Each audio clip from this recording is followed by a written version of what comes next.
Rain hammered the parade square like war drums. Uniforms clung to soaked backs. 100 recruits stood motionless under the general's glare, except one. Recruit Lane's heart beat in his throat. His fists clenched at his sides. Just a step ahead of the line, eyes locked with the general's, unmoving. "Return to formation," barked the general. Silence. Lane's mouth opened slowly. "You don't get to erase his name like that." The air shifted. Some recruits flinched. Others froze. In the general's hand, a folded report, coldly declaring Lane's best friend, Recruit Nolan, a disciplinary loss. No mention of how Nolan had died dragging a wounded teammate out of the fire zone. The general's jaw flexed. "That's an order, recruit." But Lane didn't move. Didn't blink. "Sir," he said, voice steady despite the tremble in his hands. "With respect, you're standing on his blood. Don't pretend it didn't matter." And just like that, the rain kept falling, but the silence screamed louder than bullets. If you believe in honor, truth, and the courage to speak when silence is expected, subscribe to Ghost Oath. Every story here remembers the forgotten, the brave, and those who dared defy power when it cost the most. Hit subscribe. Their voices deserve to echo. Boots thundered on wet gravel. The cadence of shouted drills echoed through the valley like distant artillery. But in the far end of the training line, partially obscured by a row of stacked crates, Recruit Lane knelt beside his bunk's footlocker, shoulders low, posture compact. The others called him the Ghost. Not out of fear, out of irrelevance. He rarely spoke, never volunteered. During inspections, he stood too still. During chow, he sat last. In a room full of shouted stories and locker door slams, Lane's presence was a whisper. But every night, when barracks lights flicked off and silence settled like dust, Lane would unroll the flap of his duffel bag and pull out a small, battered notebook. The cover was frayed along the edges, softened by sweat and time. Its spine bent like it had weathered more than just handling. He'd sit up in his bunk, back against cold cinder block, and write. Always slow. Always steady. Sometimes his hands trembled before he started. The first time Nolan noticed, he was hanging upside down from the pull-up bar, sweat dripping from his brow like rain off a gutter. He dropped down with a grunt, towel over his shoulder, and nodded toward the notebook. "You journaling or planning world domination?" he asked. Lane didn't look up, just paused mid-sentence. "Neither," he murmured. "I remember better this way." Nolan blinked. A smirk curled across his face. "Fair enough, Shakespeare." From that moment, Nolan sat by him during chow. He shared stolen crackers during night shifts. When Lane twisted his ankle during a forced march, Nolan said nothing, just looped Lane's arm over his shoulder and dragged him forward with a grunt. Their boots moved in rhythm, one favoring the other. Lane wrote it all down. Not just drills. Not just orders. Moments. Nolan's whistle before dawn. The way he always knocked twice on steel pipes before entering the showers, like a ritual. The way he laughed, short bursts, followed by silence, like he wasn't used to happiness lasting too long. Lane wrote that down too. In the locker room, during inspection, Lane once bent to retrieve his fallen bootlace and found his notebook open, pages fluttering under the fan. A crude sketch of Nolan's face and a scribbled line. "He carries sunlight like a burden." A low whistle behind him. 3 recruits leaned against the lockers, grinning. "Damn, Ghost writes poetry?" "Careful, Nolan, he's in love." Laughter cracked through the room like rifle fire. Nolan stepped forward, no smile, no sarcasm. He picked up the notebook, shut it carefully, and handed it back to Lane. "Keep writing," he said. "World forgets too easy." The others went quiet. The joke died. That night, as rain pelted the tin roof in a hollow rhythm, Lane wrote again. Hands steadier now. The ink bled slightly where the page had been dampened by someone else's muddy boot print. He didn't erase it, just wrote over it. And when the barracks light flicked off, Nolan's voice came from the bunk above, low and casual. "You ever publish that stuff, don't forget to change my name. Make me taller." Lane smiled, barely, and jotted down the line. Not because it was funny, because it was real, because it was him. The notebook stayed under his pillow from then on, creased, stained, folded at the corners. But inside it, moments lived and lost were quietly being remembered. And Nolan, loud and burning like a flare in the fog, became more than a recruit. He became a story. One Lane refused to let fade. Dirt clung to sweat-slicked skin like ash.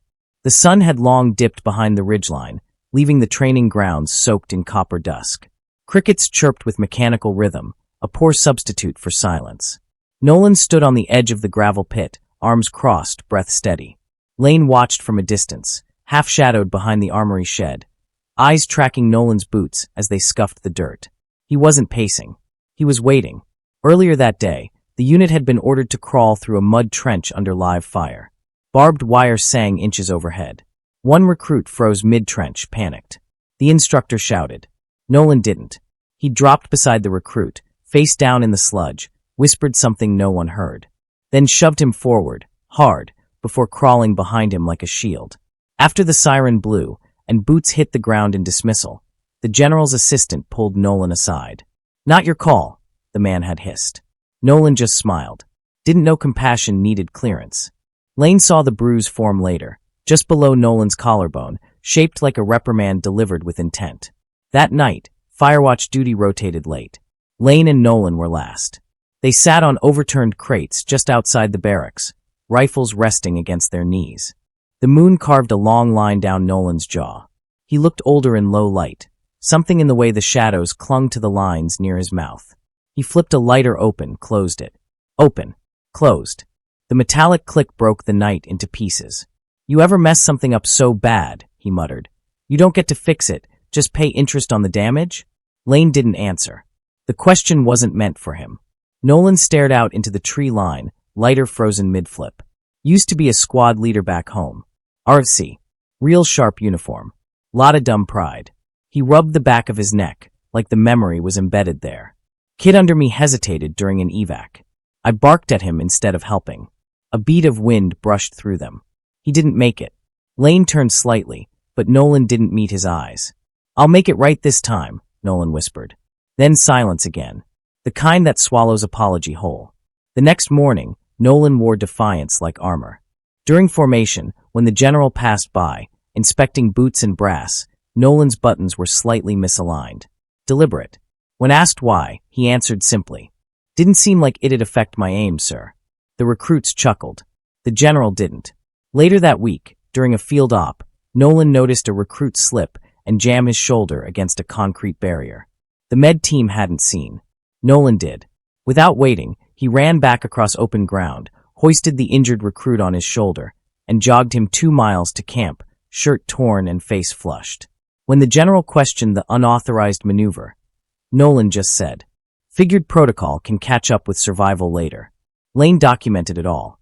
Each flare of defiance. Each quiet act of care. He didn't write them like legends. He wrote them like proof.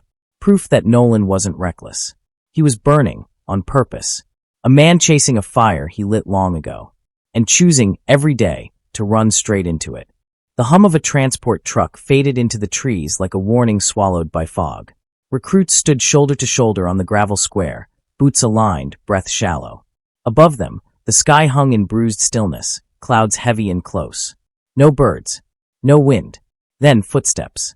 Measured. Precise. Unrushed. General Halden stepped onto the drill yard like a verdict being read. Starched uniform. Silver bars so clean they glinted in dull daylight. His cap never moved in the breeze, though Lane wasn't sure if that was the wind holding back or the man. He didn't speak at first. Just walked. Slow.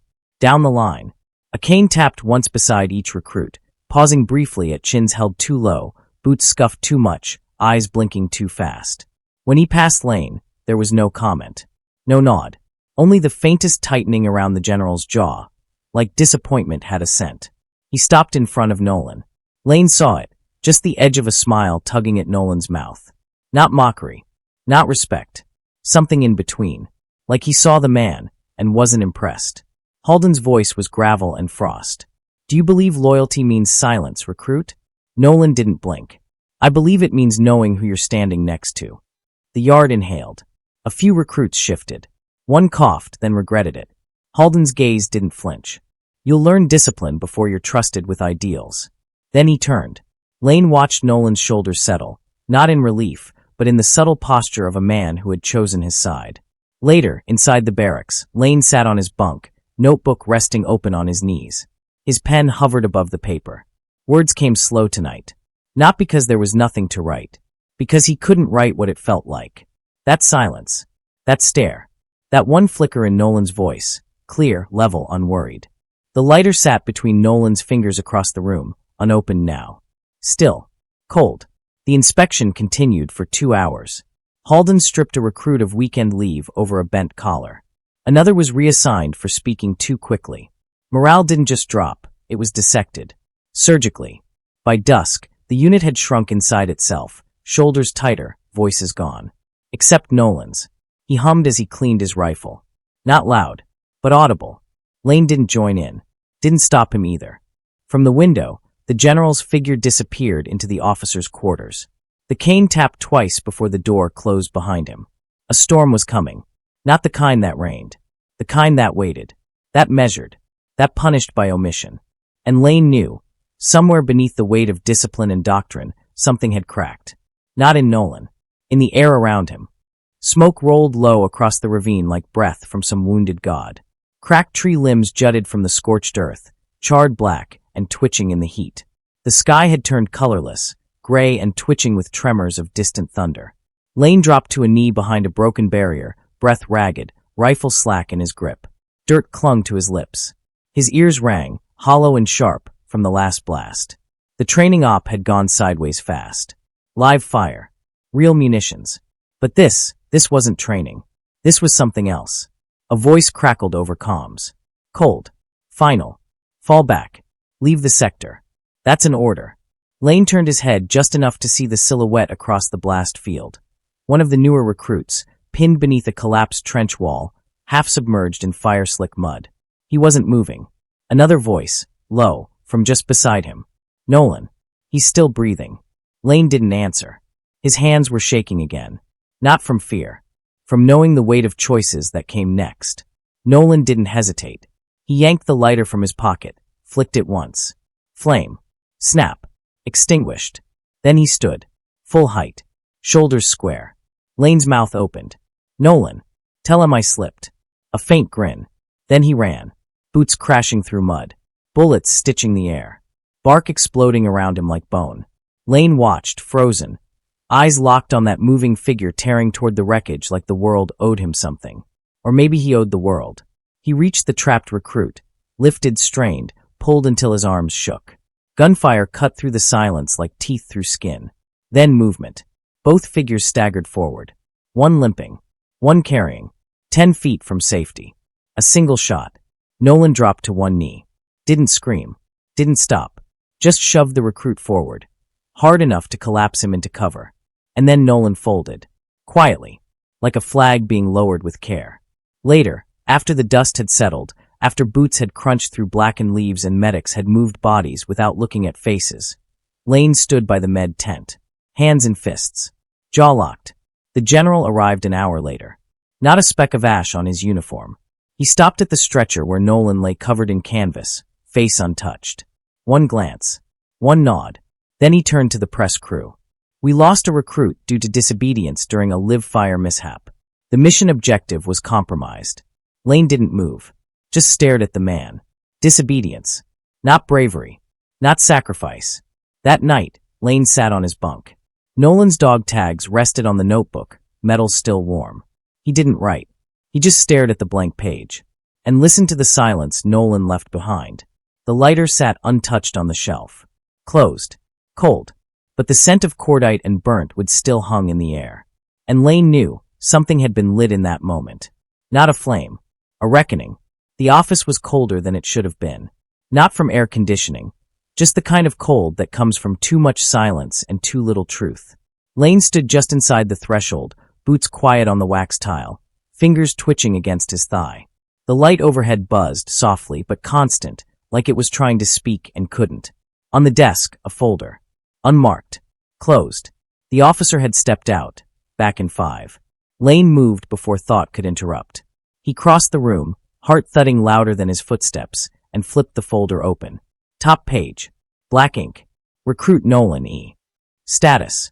Dismissal due to noncompliance during active training. Annotation. Unstable behavior pattern suspected. No disciplinary honors awarded. Lane didn't breathe. Didn't blink. He read it again. Slower this time.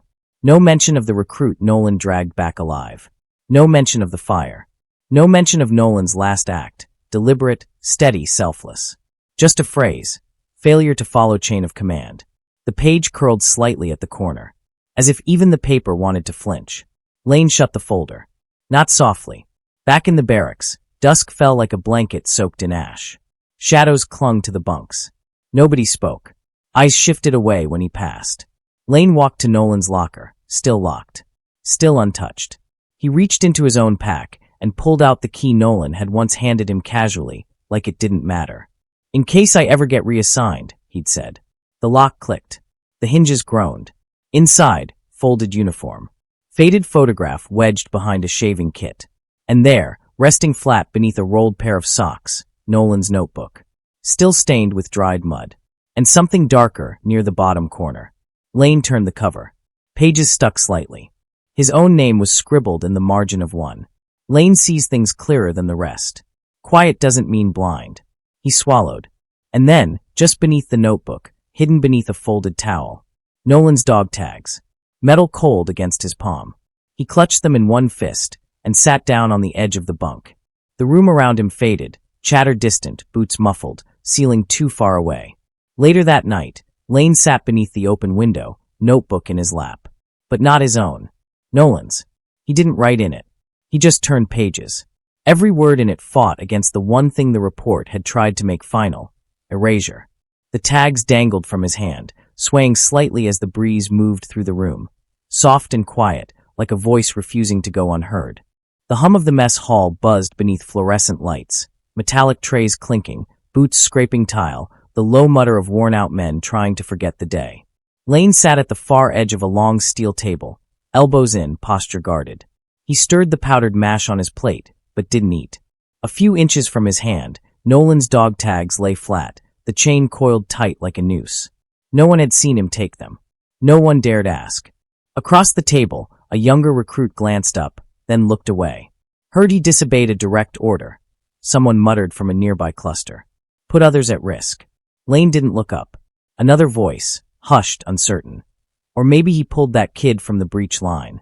The one with the shrapnel in his leg. The clatter of a dropped fork echoed too loud. A recruit bent quickly to pick it up, eyes darting to Lane. He didn't speak. Not then. But later, behind the mess hall, in the concrete quiet where steam from the kitchens drifted like smoke, Lane leaned against the wall and said, low and even. He didn't hesitate. He crossed the line because someone didn't come back. The recruit in front of him blinked. But the report. Lane handed him the notebook. Red-stained, torn on the edges, still faintly smelling of dust and oil. Read page 14. Then he walked away. The whispers spread like boot-polished wildfire. In the barracks, they passed between bunks in half-sentences. By the lockers, in glances and nods. In training yards, behind helmets and sweat, someone said, "Guy jumped the trench to drag him out. Carried him back with a bullet in his side." Another whispered, "They left that part out." Then, quieter still, deliberately, Lane said little. Only when cornered. Only when someone needed to hear. He never raised his voice. Never argued. Just facts. Sparse. Cold. Like stone dropped in water. But the silence didn't stay silent for long. It happened in the briefing room, blinds closed, fan humming overhead like an anxious heart. Lane stood before a desk. Behind it, the officer. Clean uniform. Tired eyes. The officer didn't lift his gaze at first. Just thumbed through a folder with slow deliberation. "You've been talking." Lane's jaw flexed, silent. "You're upsetting cohesion. That's not helpful." A pause. Then, "There are channels. If you have concerns, go through them. But unofficial rumors? That ends now." The officer finally looked up. Expression unreadable. "This is a chance, Lane. A warning. Take the peace being offered. Or," he let the threat trail like smoke. Lane's hand drifted to his pocket. Felt the tags. The curve of cold metal against his fingers. He remembered Nolan's voice, quiet, steady, saying once, "Truth isn't always loud. But it's stubborn." His breath came slow. Shallow. But he said nothing. Not yet. That night, Lane sat alone on his bunk. The notebook open in his lap. A single page dog-eared, underlined. His bunkmate climbed in, didn't speak. But paused. Then asked softly, "Was it true?" "About the boy."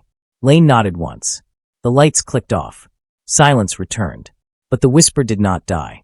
It moved with them, into drills, over chow, across shifting eyes in formation. And though Lane carried no rank, no orders, no armor, he carried Nolan's name like weight. Unseen, unspoken, but present, like a dog tag clinking softly beneath a shirt. A symbol that hadn't faded. Not yet. The envelope arrived without sound, but it landed like a gunshot. It was waiting on Lane's bunk when he returned, sealed, cream-colored, thick with formality. The edges were sharp, unyielding. He didn't open it right away. Just stood there for a long moment, eyes fixed, fingers twitching at his side. Around him, the barracks hummed with muted anticipation. Recruits whispered without whispering. He finally sat. The bunk springs gave a low groan beneath him. He broke the seal slowly, methodically, like undoing a wound stitch. Inside, a folded letter on stiff paper. Letterhead gleamed beneath the overhead fluorescence. In recognition of exemplary discipline and leadership during Field Exercise Delta 7, Recruit Lane is hereby promoted to Unit Cadet, effective immediately. Formal commendation to follow at Thursday's ceremony of honor. Lane read it twice. Then once more. He didn't move. A slow exhale pressed from his chest. The edges of the paper curled slightly in his grip. That night, the ceremony hall glowed with polished formality. Spotless flags. Brass insignias. Starched collars. He stood in the back row, eyes locked on the empty space beside the podium. Nolan's name wasn't on the program. There wasn't even a mention. Not a word. Not a breath. But Lane's was there. Front and center. Inked in dark, permanent letters. As the general read off citations, each name received a clap, a nod, a tightening of jaws. When Lane's turn came, silence prickled before the applause. It wasn't long, but it was long enough to notice. He stepped forward, shoulders squared, back rigid. The general extended the commendation with mechanical precision, gaze fixed beyond him. Lane reached out and took it, but his hand lingered. Just long enough for the general's eyes to flicker. Brief contact, cold and unreadable. A pause. A silent message exchanged without words. Lane stepped back. He did not salute. Back in the barracks, Lane hung the paper above his bed, right beside Nolan's empty bunk. Not proudly. Not defiantly. Just deliberately. The commendation fluttered slightly in the stale evening air, barely noticeable, like a breath held too long. He sat beneath it, unmoving, and from his breast pocket, he pulled out the small, circular patch Nolan used to carry, faded from wear, edges singed. A quiet emblem from an older unit. One Nolan never talked about. Lane ran his thumb across the frayed stitching. Courage isn't loud, Nolan once said. It doesn't need to be. Lane looked up at the paper again, at his name printed in bold. Then at the patch, muted, worn, and wordless. He pinned the patch beside the commendation, one above the other. Reward beside reason. Recognition beside truth. And without saying a word, Lane made a vow. Not aloud. Not to anyone. But there, beneath the cold hum of the ceiling light and the silence of absence, it settled inside him. They could decorate him all they wanted. But he would carry Nolan instead. Parade Square. Midday sun hanging heavy, but the light feels cold, metallic, sterile. Rows of soldiers stood motionless, pressed into symmetry. Boots aligned.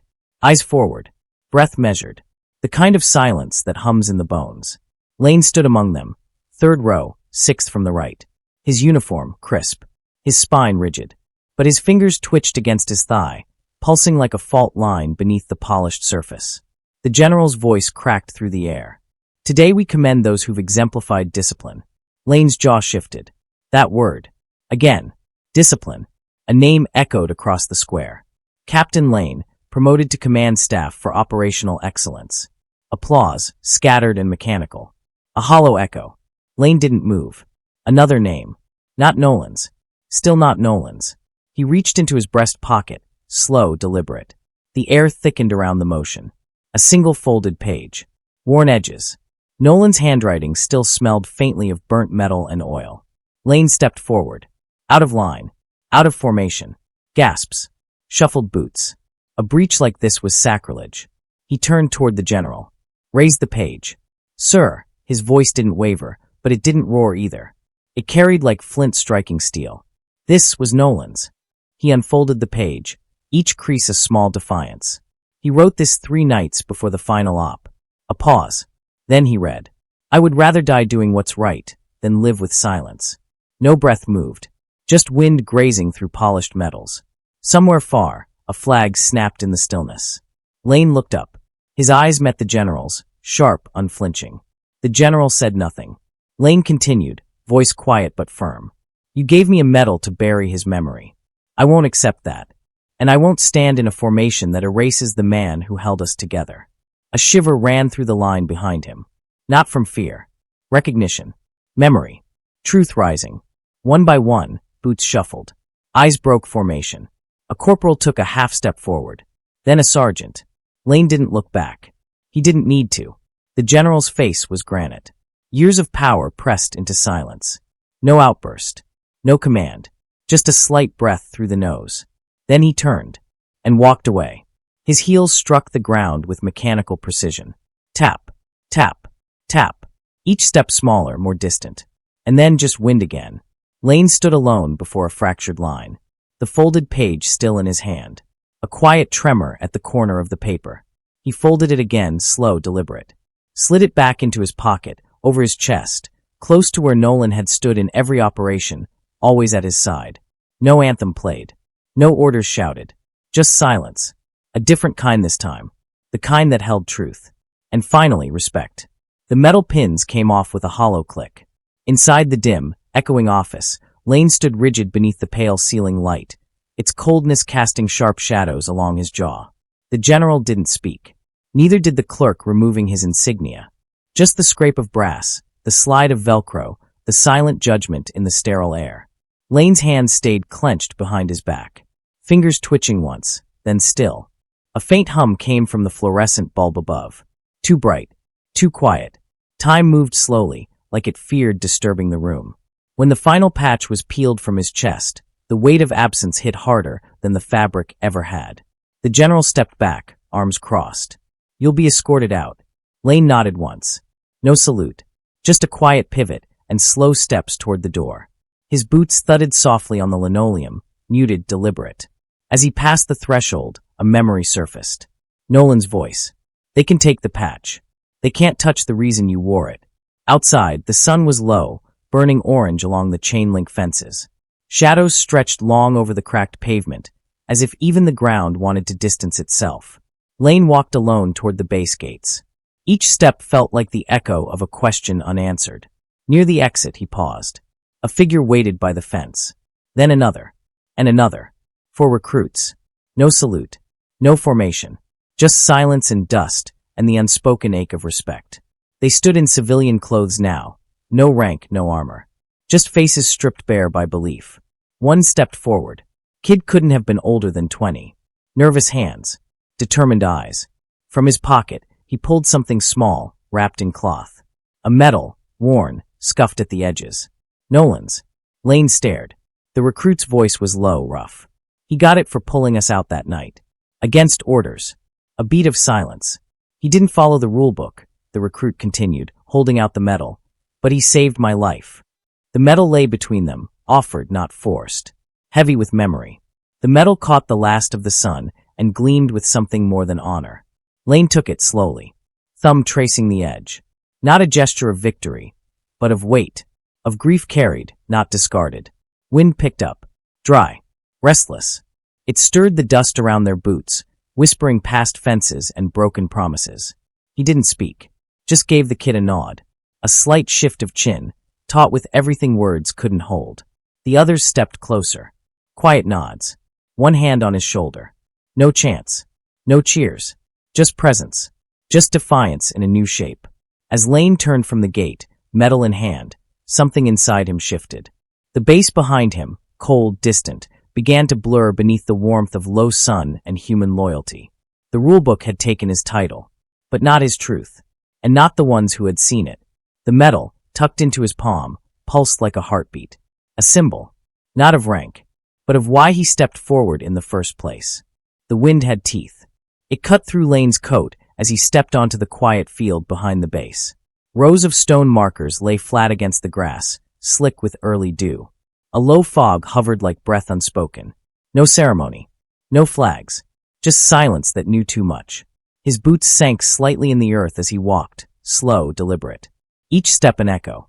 Gravel crunched beneath him, soft and steady, as if the world were holding its breath. He stopped at the memorial wall. Polished black granite. Etched names. Neat.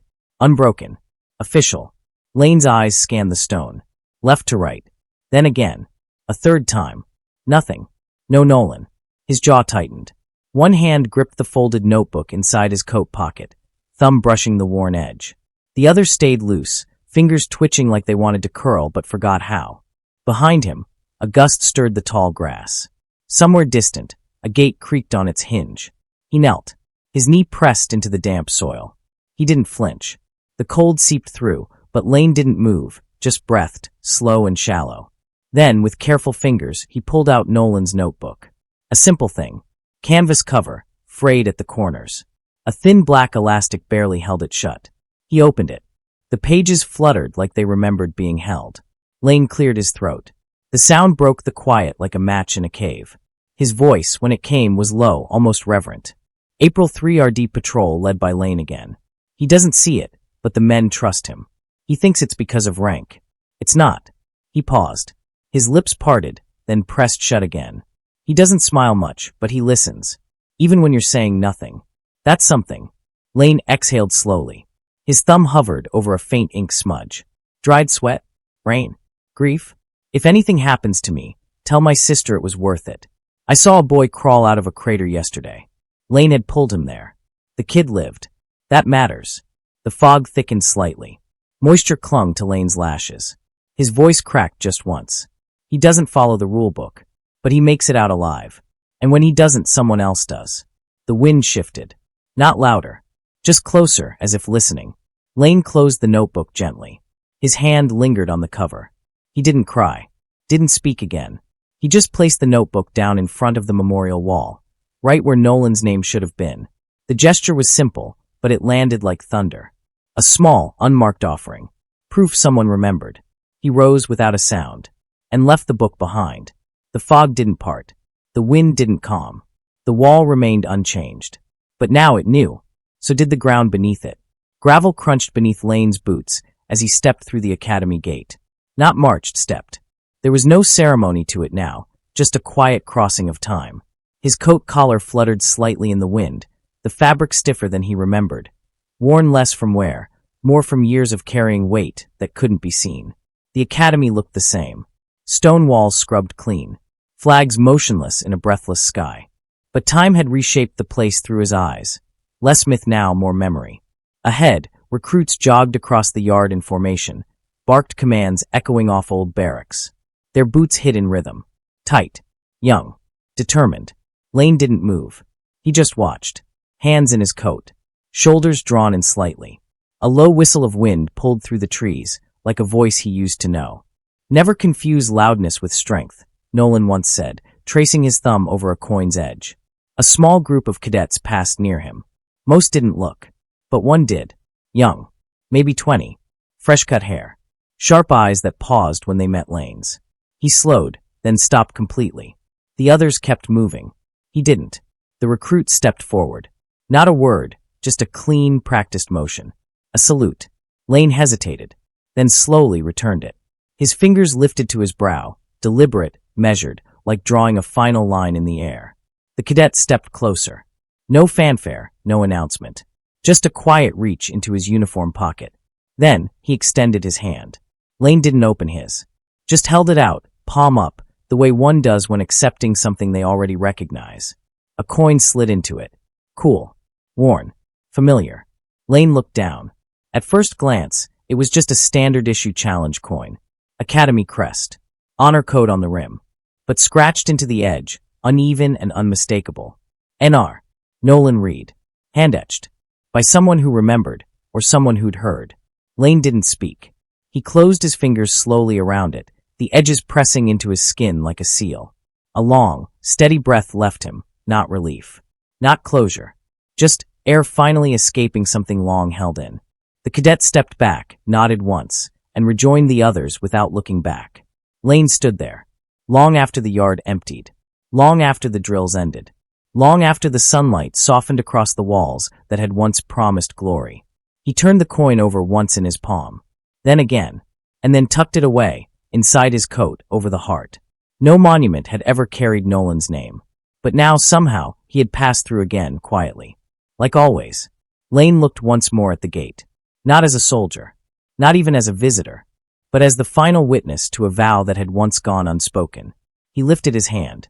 One last salute. To memory. To a friend. To the boy who never needed statues to be remembered. Some legacies aren't carved in marble. They're passed hand to hand. Quietly. Deliberately. In a look. In a gesture. In the weight of a coin that never forgets. Nolan never needed a name on a wall. He lives in every silent salute. Every step forward. Every recruit who chooses courage. Because someone once showed them how. Beat of silence. Music shifts slightly. Hopeful undertone. If this story moved you. If you've ever known someone like Nolan. Someone who gave quietly. Then share this. Let their echo carry. Tap the like button to honor them. Subscribe for more true stories that never made the headlines, but should've. And in the comments, leave just one word. Salute. That's enough.